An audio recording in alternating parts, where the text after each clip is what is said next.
জয় শ্রীকৃষ্ণ বন্ধুরা। বন্ধুরা, আগামী শনিবার এ বছরের গণেশ চতুর্থী, মানে ভগবান গণেশ ঠাকুরের জন্মতিথি।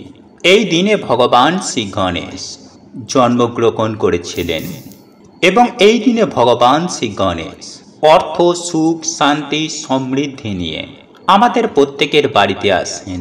তাই এই দিন আমাদের প্রত্যেকের মা লক্ষ্মীর সাথে ভগবান শ্রী গণেশেরও আমাদের আশীর্বাদ নেওয়া উচিত। কারণ বন্ধুরা, যে বাড়িতে মা লক্ষ্মী ও ভগবান গণেশের আশীর্বাদ ও কৃপা থাকে, সেই বাড়িতেই সুখ, শান্তি এবং সমৃদ্ধিতে ভগবান ভরিয়ে দেন। কারণ ভগবান শ্রী গণেশ হচ্ছেন সমস্ত বিশ্ব ব্রহ্মাণ্ডের বুদ্ধি, যশ, মান, সম্মান, অর্থ এবং সৌভাগ্য ও প্রথম পূজ্য দেবতা। আর মা লক্ষ্মী হচ্ছেন এই সমস্ত বিশ্ব ব্রহ্মাণ্ডের পালনকর্তা, ভগবান শ্রী বিষ্ণুর অর্ধনারীর রূপ। তাই এই সমস্ত বিশ্ব ব্রহ্মাণ্ডের তিনি হচ্ছেন শ্রী শক্তি, যার কৃপায় ভিখারিও রাজা হয়ে যায়। তাই বন্ধুরা, দেখবেন যে এই দিনে কিংবা কোনো শুভ কার্য শুরু করার আগে একসঙ্গে মা লক্ষ্মী ও ভগবান শ্রী গণেশের পুজো আরাধনা করা হয়। তাই বন্ধুরা, আগামী শনিবার গণেশ চতুর্থী আসছে। তাই এই দিনে বন্ধুরা, আমাদের অবশ্যই কিন্তু ভগবান শ্রী গণেশ ও মা লক্ষ্মীর আশীর্বাদ নিয়ে রাখাটা খুবই দরকার, যাতে সারাটা বছর আমাদের জন্য পরম সৌভাগ্য, সুখ, শান্তি এবং অর্থ নিয়ে আসে। হ্যাঁ বন্ধুরা, আপনারা একেবারে ঠিকই শুনছেন।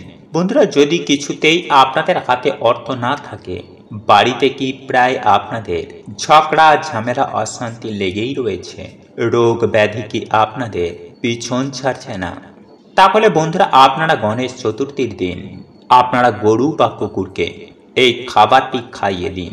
দেখবেন বন্ধুরা, যে প্রথম পূজ্য ভগবান শ্রী গণেশের আশীর্বাদে আপনাদের জীবন থেকে সকল সমস্যা, সকল বাধা বিপত্তির কেমন নাশ হয়েছে। কারণ বন্ধুরা, যার ওপরে ভগবান শ্রী গণেশের আশীর্বাদ থাকে, তার ওপরে সকল দেবদেবীর আশীর্বাদ হয়ে যায়। কারণ বন্ধুরা, আমাদের হিন্দু শাস্ত্র অনুসার 5 জন প্রধান দেবতাদের মধ্যে ভগবান শ্রী গণেশ অন্যতম। কোনো কাজ ভগবান শ্রী গণেশের আশীর্বাদ ছাড়া কখনোই সম্পূর্ণ হয় না। তাই এই জন্যই প্রত্যেক পুজোর আগে, প্রত্যেকটা যজ্ঞের আগে ভগবান শ্রী গণেশের নাম অবশ্যই নিতে হয়। কারণ ভগবান শ্রী গণেশ হলেন যশ, সাফল্য, সুখ, শান্তি, মহাশক্তি ও সমৃদ্ধির দেবতা। এছাড়াও তিনি শিক্ষা, জ্ঞান, মেধা, প্রবল ইচ্ছা শক্তি, বুদ্ধি, সাহিত্য এবং সময়ের দেবতা। সুতরাং বন্ধুরা, আপনারা নিশ্চয়ই বুঝতে পারছেন যে জীবনেই সুখে থাকতে আমাদের ভগবান শ্রী গণেশের আশীর্বাদ নেওয়াটা অত্যন্তই জরুরি। সেই জন্যই বন্ধুরা, সকল দেবতা ভগবান শ্রী গণেশকে প্রথম পূজ্যের বরদান দেন। ভগবান গণেশের পুজো ছাড়া কোনো দেবতা সেই বাড়িতে প্রবেশ করেন না। তাই আপনি যতই বাড়িতে পুজো পাঠ করুন না কেন, যদি এই দিন ভগবান শ্রী গণেশের আশীর্বাদ না নেন, তাহলে কোনো দেবদেবী আপনার বাড়িতে কখনো প্রবেশ করবে না।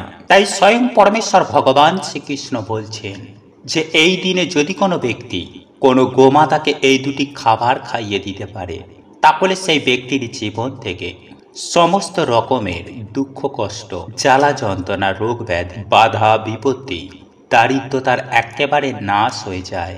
শুধু তাই নয় বন্ধুরা, পরমেশ্বর ভগবান শ্রীকৃষ্ণ এও বলছে যে এই দিনে যদি কোনো ব্যক্তি তাদের ঠাকুর ঘরে সামান্য এই জিনিসটি এনে রাখতে পারে, তাহলে সেই ব্যক্তির জীবনেই তথা সেই পরিবারে আর্থিক উন্নতি হবেই হবে।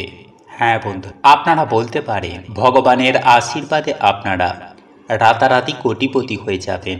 শুধু তাই নয় বন্ধুরা, যাদের বাড়ির ঠাকুর ঘরে যদি এই একটি জিনিস থাকে, তাহলে সেই বাড়িতে মা লক্ষ্মী সদয় বিরাজ করেন। হ্যাঁ বন্ধুরা, মানে সেই বাড়িতে কখনোই দুঃখ, দারিদ্রতা ঘিরে ধরতে পারে না। তাই বন্ধুরা, যদি আপনাদের ঠাকুর ঘরে এই একটি জিনিস যদি না থাকে, তাহলে অবশ্যই আপনারা আপনাদের ঠাকুর ঘরে এই জিনিসটি এনে রেখে দিন, যদি চান যে আপনাদের বাড়িতে মা লক্ষ্মীর কৃপায় সদাই সুখ শান্তি বিরাজ করুক, ধন দৌলতে আপনাদের বাড়িতে সদা সর্বদাই ভরপুর হয়ে থাকুক। তাহলে অবশ্যই বন্ধুরা এই ভিডিওটিতে বলা সেই জিনিসটি আপনারা আপনাদের ঠাকুর ঘরে এনে অবশ্যই রেখে দিন। কারণ অনেক সময় বন্ধুরা কি হয় যে কোনো নেগেটিভ ঊর্জার ফলে আমাদের বাড়িতে বিভিন্ন রকম সমস্যা লেগেই থাকে, মনের ইচ্ছা পূর্ণ হয় না। কিন্তু বন্ধুরা এই জিনিসটি এতটাই পবিত্র যে এই জিনিস বাড়িতে থাকা মাত্রই সেখানে কোনো রকমের নেগেটিভ এনার্জি বাস করতে পারে না এবং মা লক্ষ্মী সেই বাড়িতে নিজে দৌড়ে আসেন। ফলে আমাদের শাস্ত্রে এই জিনিসগুলিকে ঠাকুর ঘরে রাখতে বারবার বলা হয়েছে। তাই চলুন বন্ধুরা এইবার আমরা জেনে নিই সেই জিনিসগুলোর ব্যাপারে, যার মধ্য থেকে আপনারা অন্ততপক্ষে একটি জিনিস হলেও বাড়িতে এনে রাখবেন। তাহলে আপনাদের আয় উন্নতি কেউ আটকাতে পারবে না। চলুন এইবার মূল আলোচনায় প্রবেশ করা যাক। তবে মূল আলোচনায় প্রবেশ করার আগে আপনারা যদি আমাদের চ্যানেলে এখনো পর্যন্ত নতুন হয়ে থাকেন তাহলে চ্যানেলটি সাবস্ক্রাইব করে পাশে থাকা নোটিফিকেশন বেল আইকনটি অন করে রাখুন। তাহলে আপনারা নতুন কিছু জানতে পারবেন, নতুন কিছু শিখতে পারবেন। আর এই ভিডিওটি যদি আপনার কোনো উপকারে লেগে থাকে তাহলে ভিডিওটিতে একটি লাইক করবেন এবং বন্ধু বান্ধবী আত্মীয় পরিজনের সাথে ভিডিওটি শেয়ার করবেন। পরিশেষে জয় শ্রীকৃষ্ণ রাধে রাধে লিখে কমেন্ট অবশ্যই করবেন। বন্ধুরা, আমাদের এই জীবন চালাতে সকলেরই কম বেশি অর্থের প্রয়োজন, আর এই সকল অর্থের দেবী হলেন মা লক্ষ্মী। তাই যে বাড়িতে মা লক্ষ্মীর কৃপা নেই সেই বাড়িতে আর্থিক উন্নতি কখনোই হয় না। তাই প্রত্যেক বাড়িতে মায়ের আগমনের জন্য প্রথমত যে জিনিসটি আপনারা সিংহাসনের পাশে রাখবেন তা হলো আতপ চাল। হ্যাঁ বন্ধুরা, আপনারা একেবারে ঠিকই শুনছেন। আপনারা আপনাদের বাড়ির ঠাকুর ঘরে সিংহাসনের পাশে একটি হলুদ কাপড়ের মধ্যে কিছুটা আতপ চাল পুটুলি করে সর্বদাই রেখে দেবেন, কারণ মায়ের প্রতীক হচ্ছে এই আতপ চাল। বন্ধুরা, যে বাড়িতে সিংহাসনের পাশে আতপ চাল থাকে সেই বাড়িতেই সদা সর্বদাই মা লক্ষ্মী বিরাজ করেন। এবং যদি এই আতপ চাল যদি কোনো শুভ দিনে কিনে বাড়িতে রাখা হয় তাহলে বাড়ির বাস্তুর জন্য বন্ধুরা খুবই ভালো ফল প্রদান করে। নাম্বার 2, লক্ষ্মী কড়ি। বন্ধুরা, আমরা আপনারা প্রত্যেকেই জানি যে সমুদ্র মন্থনের সময় এই লক্ষ্মী কড়ি মা লক্ষ্মীর সাথে উঠে এসেছে। তাই বন্ধুরা এই লক্ষ্মী কড়ি মায়ের অত্যন্তই প্রিয়। তাই বন্ধুরা এই পবিত্র দিনে স্নান করে লাল বস্ত্র পরিধান করে 21টি আপনারা লক্ষ্মী কড়ি নেবেন। এরপর সেই লক্ষ্মী কড়িগুলো আপনারা গঙ্গার জল ছিটিয়ে মায়ের চরণে রেখে দেবেন এবং সেই লক্ষ্মী কড়িগুলো আপনারা সন্ধ্যাবেলায় পুজোর সাথে তার অবশ্যই পুজো করবেন। পুজো অর্চনা হয়ে যাবার পর আপনারা একটি লাল বা হলুদ কাপড়ের মধ্যে সেই লক্ষ্মী কড়িগুলোকে বেঁধে আপনাদের বাড়ির যে প্রধান দরজা রয়েছে সেই দরজার মাথার ওপর দিকে টাঙিয়ে দিন। কিন্তু বন্ধুরা এই প্রক্রিয়াটি করার সময় যেন আপনাকে কেউ না দেখে, এই বিষয়টি কিন্তু আপনারা একটু মাথায় রাখবেন। বন্ধুরা, এই উপায় বা ক্রিয়াটি আপনারা যদি এই দিন সঠিক নিয়মবিধি মেনে পালন করতে পারেন তাহলে আপনারা বিশ্বাসও করতে পারবেন না যে আপনারা কি উপকারটাই না পাবেন। হ্যাঁ বন্ধুরা, এই উপায়টির ফলে বাড়ি থেকে যেমন বাস্তু দোষ দূর হবে, ঠিক তেমনই আপনাদের পরিবারে প্রচুর আয় উন্নতি হবে। বাড়ি থেকে ঝগড়া ঝামেলা দূর, পরিবারে সুখ শান্তি সমৃদ্ধি আবারও ফিরে আসবে। তাই বন্ধুরা অবশ্যই এই প্রক্রিয়াটি একবার করে দেখতে পারেন। এছাড়াও স্বয়ং পরমেশ্বর ভগবান শ্রীকৃষ্ণ বলছেন যে ব্যক্তি এই দুটি খাবার গরু ও কুকুরকে খাওয়াতে পারবে সেই কোটিপতি হয়ে যাবে। হ্যাঁ বন্ধুরা, এটি পরীক্ষিত এবং প্রমাণিত, কারণ আমি নিজেও ব্যক্তিগতভাবে এই উপায় বা ক্রিয়াটি পালন করে চলি। আমিও ভীষণভাবে উপকৃত। আর আপনারাও যদি স্বাস্থ্যের বিধি বিধান অনুসারে গোমাতা ও কুকুরকে এই দুটি খাবার খাইয়ে দিতে পারেন তাহলে আপনারাও কোটিপতি হয়ে যাবেন। হ্যাঁ বন্ধুরা, আপনারা একেবারে ঠিকই শুনছেন। তাই আপনারা যদি প্রচন্ড অর্থ কষ্টে ভোগেন, জীবনে অক্লান্ত কঠোর পরিশ্রম করার পরেও যদি আপনার হাতে অর্থ না থাকে আপনার গৃহে যদি সদা সর্বদাই অশান্তি কলহ লেগেই থাকে, কিংবা আপনার পরিবারে যদি নিত্য রোগ ব্যাধি লেগেই রয়েছে, তাহলে এই দুটি খাবার এই দিন গোমাতাকে বা কুকুরকে খাইয়ে দিন। দেখবেন শনি মহারাজের অশেষ কৃপায়, হ্যাঁ বন্ধু, শনি মহারাজের আশীর্বাদও কৃপায় সব সমস্যা তৎক্ষণাৎ দূর হয়ে যাবে। হ্যাঁ বন্ধুরা, আপনারা একেবারে ঠিকই শুনেছেন। বন্ধুরা, সাধারণত অনেকেই শনি মহারাজকে ভয় করেন। শনি মহারাজের নাম শুনলেই তারা ভয়ে ভীত হয়ে পড়েন। তারা মনে করেন যে শনি মহারাজের কুদৃষ্টি একবার যদি আমাদের ওপরে পড়ে, তাহলে আমাদের এই জীবন একেবারে ছারখার হয়ে যেতে পারে। হ্যাঁ বন্ধুরা, এটা একদম সত্য কথা। কিন্তু বন্ধুরা, আপনি কি জানেন, যদি শনি মহারাজ আপনার ওপরে সন্তুষ্ট হন, তাহলে আপনার জীবনে কতটা আয় উন্নতি ঘটতে পারে? হ্যাঁ বন্ধু, আপনার কতটা লাভ হতে পারে? বন্ধুরা, আপনি কি এটা জানেন? এই বিষয়টি হয়তো অনেকেই জানেন না। দেখুন বন্ধুরা, আজ আমি আমার এই ভিডিওটির মাধ্যমে আপনাদেরকে সুন্দরভাবে জানিয়ে দেব যে আপনি যদি আর্থিক সংকটের মধ্যে থাকেন, আপনার চতুর্দিকে যদি সমস্যা থেকে থাকে, তাহলে এই খাবার দুটি অতি অবশ্যই গোমাতা বা কুকুরকে খাইয়ে দিন।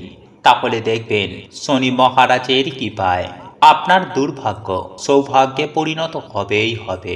বন্ধুরা, মৎস্য পুরাণে শনি মহারাজকে জনহিতকর অর্থাৎ মানুষের কল্যাণের কাজে তাকেই সেখানে স্থান দেওয়া হয়েছে। তাই শনি মহারাজকে আপনারা যদি একবার সন্তুষ্ট করতে পারেন, তাহলে অবশ্যই তার কৃপা দৃষ্টিও আপনারা সুনিশ্চিতভাবে পাবেন। তাই চলুন বন্ধুরা, আমরা এইবার জেনে নিই যে কোন খাবার দুটি এই দিন গোমাতা ও কুকুরকে খাওয়ালে আর্থিক কষ্ট থেকে আপনারা মুক্তি পেতে পারেন। দেখুন বন্ধুরা, আপনি যদি চান আপনার জীবন থেকে চিরতরে আর্থিক সমস্যা দূর হয়ে যাক, তাহলে শনি মহারাজকে আপনাদের সন্তুষ্ট করতেই হবে।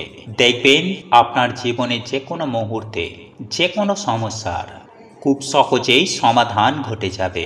বিশেষভাবে আপনি যদি কোনো অর্থনৈতিক দিক থেকে সংকটের মধ্যে পড়েন, তাহলে সেই সংকট থেকে আপনি প্রভুর কৃপায় আপনি তৎক্ষণাৎ উদ্ধার হয়ে যাবেন। তবে আজ আমি আপনাদেরকে যে খাবার দুটির কথা জানিয়ে দেব, এই খাবার দুটি অতি সহজেই আপনারা গোমাতা বা কুকুরকে খাওয়াতে পারেন। তবে এটি খাওয়ানোর আগে আপনাকে বেশ কিছু নিয়ম পালন করতে হবে, তবেই আপনাদের ওপরে শনি মহারাজ অত্যন্ত হারে সন্তুষ্ট হবেন।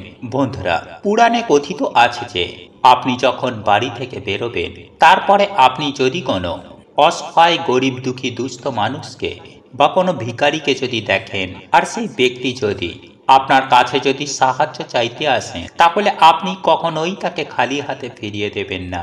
সেই ব্যক্তিটিকে হতাশ করবেন না, কারণ ওই সময়টিতে আপনি যে ব্যক্তিটিকে দেখছেন, অর্থাৎ এই ধরনের অসহায় দিন দুঃখী ভিখারি, আপনি যদি এই দিন তাকে কোনো না কোনো কিছু সাহায্য করতে পারেন আপনার সাধ্য ও সামর্থ্য অনুযায়ী, তাহলে শনি মহারাজের কুপ্রভাব থেকে আপনি অতি সহজেই বাঁচতে পারবেন। কারণ আপনারা প্রত্যেকেই জানি যে শনি মহারাজ হলেন কর্মফলদাতা, আর আপনারা এটাও জানি যে দান ধর্ম পরম। তাই আপনি যদি এই দিনে এই রূপ ক্রিয়াটি করেন, তাহলে আপনার এই ভালো কর্মের ফলে শনি মহারাজ আপনার জন্য ভালো কিছু উপহার দেবেনই দেবেন। তাই বন্ধুরা, পৌরাণিক তথ্য অনুযায়ী এটি বর্ণিত করা হয়েছে। তাই আপনি কখনোই কোনো অসহায় গরিব দিন দুঃখী মানুষকে খালি হাতে ফিরিয়ে দেবেন না। যদি আপনার কাছে সাহায্য চাইতে নাও আসে, তবুও আপনি এগিয়ে গিয়ে আপনি অতি অবশ্যই আপনার সাধ্য ও সামর্থ্য অনুযায়ী সাহায্য করবেন। দেখবেন শনি মহারাজ আপনার ওপর অত্যন্তই সন্তুষ্ট হবেন। যাই হোক বন্ধুরা, এরপর দ্বিতীয়ত যে নিয়মটি আপনাদেরকে পালন করতে হবে, তা হল বন্ধুরা, আপনারা আপনার বাড়ির পার্শ্ববর্তী যে কোনো শনি মন্দিরের আশেপাশে যদি কোনো অশ্বত্থ গাছ থেকে থাকে, সেই অশ্বত্থ গাছের গোড়ায় অতি অবশ্যই কিছুটা পরিমাণ কালো তিল ও সামান্য পরিমাণে সরিষার তেল ঢেলে দিয়ে আসবেন। আর আপনাদের পক্ষে যদি সম্ভব হয়, তাহলে শনি মহারাজের যে কোনো মন্দিরে এই কালো তিল বা সরিষার তেল কিংবা কালো রঙের কোনো বস্ত্র আপনি এই দিন দান করে আসতে পারেন। দেখবেন এর ফলে আপনার জীবনে পারিবারিক সমস্যা বলুন কিংবা আর্থিক সমস্যাই বলুন, এই সমস্ত কিছুই সমস্যা এক নিমেষেই দূর হয়ে যাবে। যাই হোক বন্ধুরা, এইবার আমি আপনাদেরকে জানিয়ে রাখি বন্ধুরা, এই দিনে আপনারা সবার প্রথমে ভগবান শ্রী গণেশের পুজো অবশ্যই করবেন। তারপরে আপনারা দিনটি শুরু করুন। ঘুম থেকে উঠেই আপনারা সবার প্রথমে ওম গাং গণপতায় নমঃ এই মন্ত্রটি পাঠ করবেন। এরপর বন্ধুরা আপনারা রুটি ও মিষ্টি ভগবান শ্রী গণেশের নামে ভগবানকে প্রণাম করে তার ওপরে দূর্বা দিয়ে আপনারা মনে মনে বলবেন, হে প্রভু, হে দয়া সাগর, হে করুণাকর, আমি তোমার নামে এই অবলা প্রাণীদের খাদ্য দান করছি।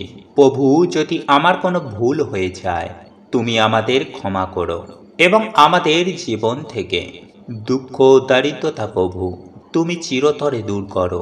এটি আপনার পক্ষে অত্যন্ত শুভ ফল এনে দেবে। হ্যাঁ বন্ধুরা, আপনার কল্যাণ হবে। আপনার জীবনে থাকা সমস্ত প্রকারের আর্থিক কষ্ট এক চুটকিতেই দূর হয়ে যাবে এবং প্রভুর কৃপায় আপনারা ধনধান্যে ফুলে ফেঁপে উঠবেন। আপনার জীবনে যদি ঋণের বোঝা থেকে থাকে তাহলে সেই ঋণের বোঝা থেকেও আপনারা মুক্তি পাবেন। বন্ধুরা, আপনারা একটি বার বিশ্বাসের সাথে নিষ্ঠা, ভক্তি ও আন্তরিকতার সঙ্গে আর রুটি আর মিষ্টি যদি গোমাতা আর কুকুরকে আলাদা আলাদা করে খাইয়ে দিতে পারেন, তাহলে আমি আপনাদেরকে কথা দিই 7 দিনের মধ্যে আপনাদের আর্থিক উন্নতি হবেই হবে। 7 দিনের মধ্যেই আপনারা অনুভব করতে পারবেন যে আপনার এই কর্মের ফলে আপনারা কতটা উপকৃত হয়েছেন। বন্ধুরা, এই কাজটি ছিল সবথেকে গুরুত্বপূর্ণ ও মূল কাজ। এই উপায় বা ক্রিয়াগুলি অবলম্বন করলে আপনার হাতে যে কোনো উপায়ে অর্থ আসবে। হ্যাঁ বন্ধুরা, আপনার সংসারে হু হু করে অর্থ আসবে। জয় শ্রীকৃষ্ণ, রাধে রাধে। প্রভু আপনাদের সকলের মঙ্গল করুক। আপনারা সকলেই সুস্থ থাকবেন, ভালো থাকবেন। নমস্কার, ধন্যবাদ।